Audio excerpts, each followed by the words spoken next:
हरियाणा में पीएम मोदी ने द्वारका एक्सप्रेसवे के गुरुग्राम खंड का उद्घाटन किया। 19 किलोमीटर लंबा है एक्सप्रेसवे का ये ब्लॉक। द्वारका एक्सप्रेसवे के उद्घाटन के बाद पीएम मोदी ने कहा, दिल्ली गुरुग्राम के बीच जाम से मिलेगी मुक्ति। एक्सप्रेसवे के उद्घाटन के लिए पहुंचे पीएम मोदी का वहां मौजूद विशाल जन समुदाय ने किया अभिवादन। पीएम मोदी ने लोगों को दी बधाई, श्रमजीवियों से भी मुलाकात की। इलेक्टोरल बॉन्ड मामले में सुप्रीम कोर्ट ने स्टेट बैंक को कल शाम तक सारा आंकड़ा देने को कहा। 15 मार्च तक ईडी के पोर्टल पर डालने की मियाद तय की गई। इलेक्टोरल बॉन्ड केस पर सुप्रीम कोर्ट ने 15 फरवरी को दिया था आदेश। सुप्रीम कोर्ट ने पूछा, 26 दिन क्या करते रहे। सुप्रीम कोर्ट के फैसले पर बोले मल्लिकार्जुन खड़गे, कहा मोदी सरकार के भ्रष्टाचार और लेनदेन की कड़ाई खुलने की ये पहली सीढ़ी। सुप्रीम कोर्ट के फैसले को कांग्रेस ने बताया लोकतंत्र की जीत। बीजेपी ने सबसे ज्यादा पैसा लिया है, इसीलिए नरेंद्र मोदी को घबराहट हो रही है। इलेक्टोरल बॉन्ड को लेकर फैसले पर बोले कांग्रेस के नेता अधीर रंजन चौधरी, कहा सुप्रीम कोर्ट जागता रहा तो देश बच जाएगा। राजस्थान में बीजेपी को लगा झटका। चुरू से बीजेपी के सांसद राहुल कस्बा कांग्रेस में शामिल हुए, टिकट कटने से नाराज थे। आज दिल्ली में पीएम मोदी नमो ड्रोन दीदी और लखपति दीदी कार्यक्रम में शामिल हुए। 1000 नमो ड्रोन महिलाओं को सौंपे गए। दिल्ली के दलहन केंद्र में आयोजित कार्यक्रम में एक साथ 102 ड्रोन दीदियों ने उड़ाए। पीएम नरेंद्र मोदी ने वर्चुअली आयोजन देखा। लखपति दीदी कार्यक्रम में बोले प्रधानमंत्री, 1 करोड़ बहनें लखपति बन चुकी हैं, अब 3 करोड़ के लक्ष्य को हासिल करना है। 12 मार्च को पीएम मोदी 85,000 की रेल परियोजनाओं का उद्घाटन और शिलान्यास करेंगे। एक वंदे भारत ट्रेन की सौगात भी देंगे।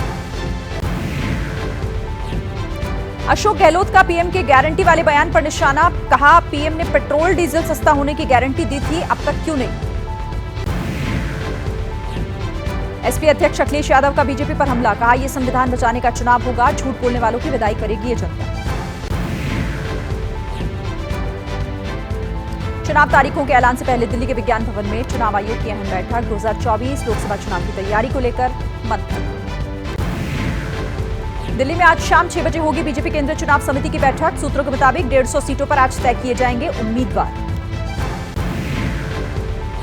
आज शाम 6 बजे कांग्रेस सीईसी की दूसरी बैठक। 8 राज्यों की सीटों पर उम्मीदवार तय किए जाएंगे। राहुल गांधी भी बैठक में शामिल होंगे।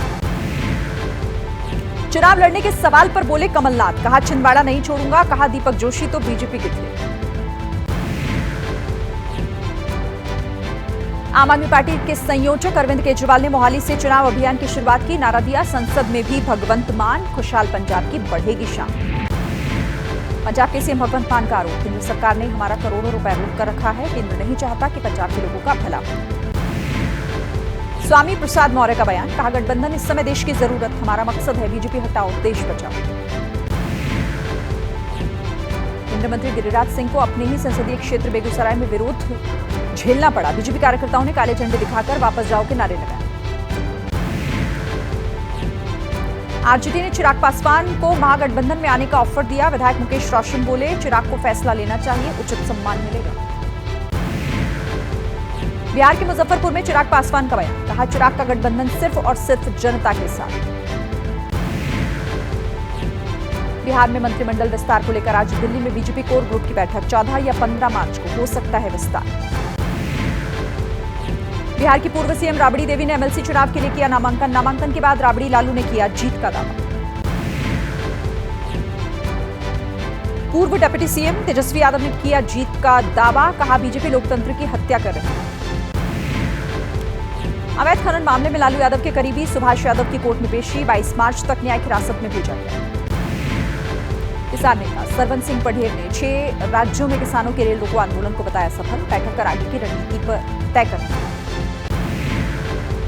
दिल्ली के जेएनयू में छात्र संघ चुनाव की तारीखों का ऐलान। 22 मार्च को मतदान होगा, 24 को आएंगे नतीजे। ट्रैफिक जाम की समस्या से निपटने के लिए महाराष्ट्र सरकार देगी देश की पहली कोस्टल रोड की सौगात। वर्ली से मरीन ड्राइव का सफर महज 10 मिनट में पूरा होगा। राजस्थान के मुख्यमंत्री भजन लाल कैबिनेट संग करेंगे रामलला के दर्शन। साथ में बीजेपी के विधायक, सांसद, पार्टी पदाधिकारी भी मौजूद। अयोध्या के 2 दिन के दौरे पर लोकसभा अध्यक्ष ओम बिरला परिवार संग करेंगे रामलला के दर्शन। संत कबीर नगर में एसबीएसपी की महिला नेता नंदिनी राजभर की हत्या, चाकू से गोदकर हत्या की गई। संदेश खाली में ईडी अधिकारियों पर हमले के केस में सीबीआई ने कसा शिकंजा, शाहजहां के 9 करीबियों को भेजा समन।